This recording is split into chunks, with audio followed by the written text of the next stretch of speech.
Pyrda ya ke Lympung Ialehkai Carrom board, jong ke Lympung First Meghalaya Open Carrom Championship araja Plie, kabala stang hak kat pratarik uyayong, but ansepin hak dapat hak apa tarik uyayong.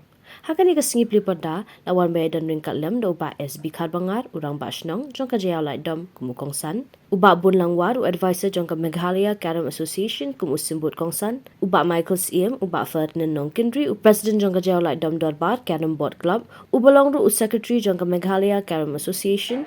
Uba Banrap Walang u secretary jong ka jayau lai dom dorbar Carrom board club. Bat kiwe de. Kani ke Lympung Ialehkai Carrom board, jong ke Lympung First Meghalaya Open Carrom Championship araja Plie, lapinya ada ke jayau lai dom dorbar Carrom club, kabala long hapok ke yang senang jong ke jayau lai dom dorbar hor lumba teman.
Dia kini Ialehkai ke bangunan di mentua sangat lok.